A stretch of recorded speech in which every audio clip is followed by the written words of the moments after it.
Alright, let's take a close look at this very strange type of tomato. Okay, this is referred to as a stuffing tomato. This particular tomato is called the Douchoua pepper tomato. I think that's how you say it. There's a couple varieties of tomato out there that are like that. I'm growing 2 of these pepper type stuffing tomatoes. This is the first review on the first kind of this tomato, and I'll just give you kind of a close look at it. You can see it very much resembles a bell pepper. Very, very interesting. I have never grown this before. It looks like a little sun skulled on the top from the greenhouse. It kind of pinkened up on the bottom. I don't know if that's normal for this tomato, but I have a couple of these that I harvested, and they all kind of did the same thing. They got kind of pink. So maybe this is very, very ripe for it. Normally the picture that shows this tomato is kind of like on the yellow side, quite, different. I guess it's supposed to blush. They call that blushing.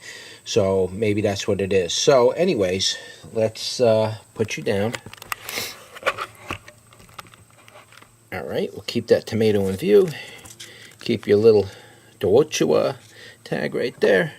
And I guess we'll cut it this way.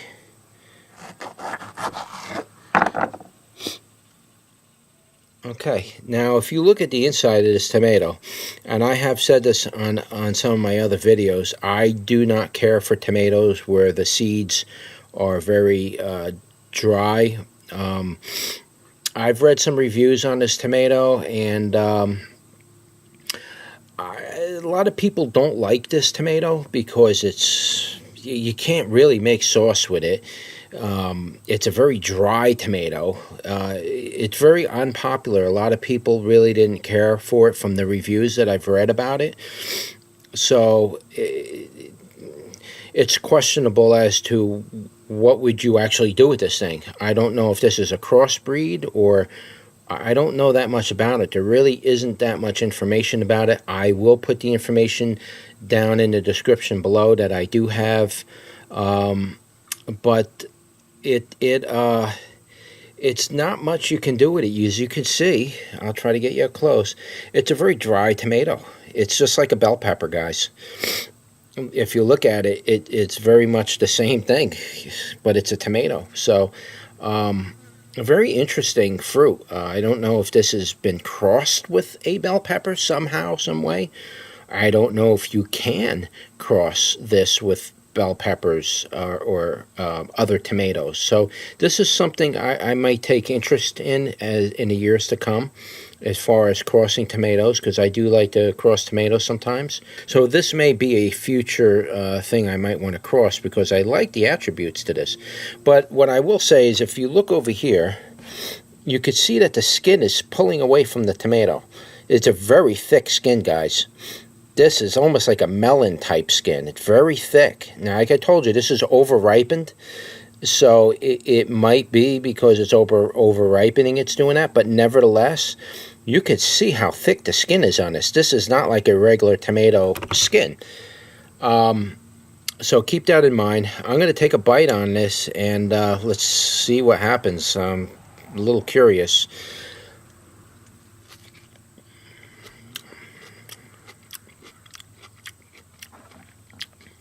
Very bland. It's a little bit tomatoey. No sweetness. Tartness.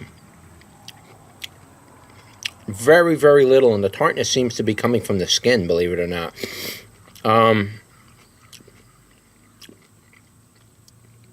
It's virtually got no taste, guys. It's got a little bit of something. Let me...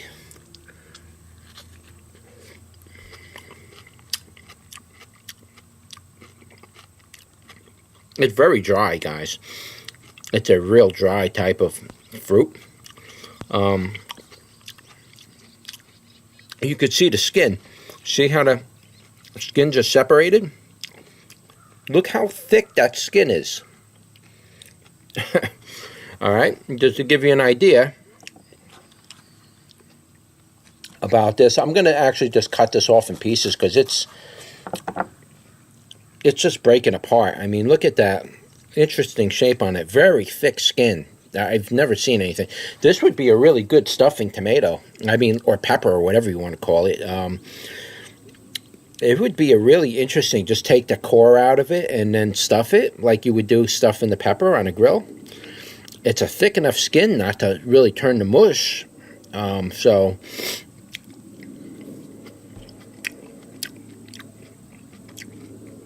guys, it almost has absolutely no flavor. To give you an idea,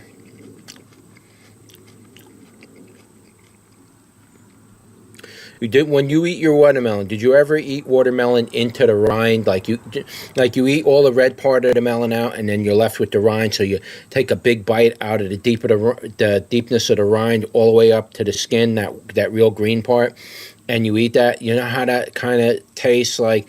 It doesn't taste like watermelon. I'm just saying that part of the rind is just like watery with absolutely no flavor, and it's kind of like that. It has almost no flavor at all. Virtually flavorless. I don't really, and this thing is totally ripe, so probably a greener one would be even less flavorful.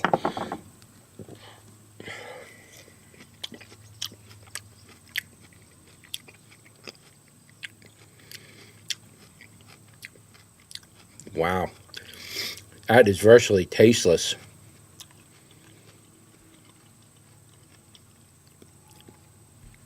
The odd thing about this tomato is that the skin on it is so thick. I mean, I'm chewing that skin a lot. It's very thick, and it's not like snap crunchy type. Let me get the rest of this off, and I can kind of show you the seed pod a little better without ruining it. It's getting a little hard towards the top. Kind of want you to see the way these seeds look. I know you could kind of see it, but you see they're all coming, breaking loose. But that's what it looks like in the core of it. I'm obviously going to save these seeds. I'm going to regrow this next year. And I really want to give this thing a try. And I want to experiment with it a little bit. Now, this one had some seeds on it. The seed part of it gives it a little bit of tang. Now, I know I said this tomato was dry, all right? I know I said it was dry, but at the same time, it's not as dry as if you watched my video on the violet Jasper tomato or like the San Marzano tomato, the paste tomatoes. Those things are like really dry. This thing's dry, but it's still kind of juicy at the same time. The juice seems to be between the skin and the pulp part of it. And the seeds, as strange enough as this may sound, the seeds, even though they're detached from the rest of the tomato's rind, the seeds are very juicy. So if you were to eat this with the seeds, you would get, you probably get a little, it's not as, if you eat it with the seeds and everything, it's nowhere near as bad as a paste tomato. No way, not even close. This thing has a little bit of moisture to it. But as far as flavor, just the rind by itself is very neutral and bland. Let me just finish this last bite, and then I'm done.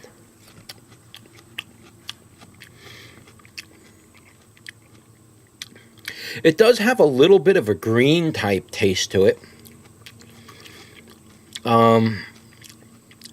But very neutral, very quick, it comes and goes, no aftertaste.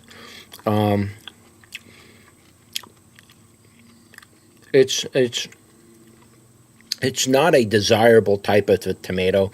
I could see why everybody complained about it. It's just not something you would really want to go out of your way to grow and go through all the trouble of growing and eating, unless you're a cultivator and you want to experiment with crossing tomatoes.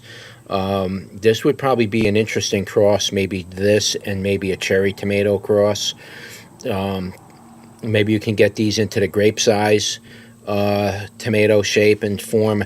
I'll experiment with this next year. I'll do some crosses and we'll see what we could come up with. But yeah, that's the Douchoua pepper tomato. I think I'm saying that right. If anybody wants to correct me on that, just put it in the comment below and correct me the right way to say it. I can't seem to find any kind of like pronunciator online that'll I can type in a word and let it pronunciate for me. But yeah, if you know how to say it correctly, just put it in the description below, and I will try to pronounce that correctly for you guys. All right, so that was the Douchoua pepper tomato, and I will see you on the next one.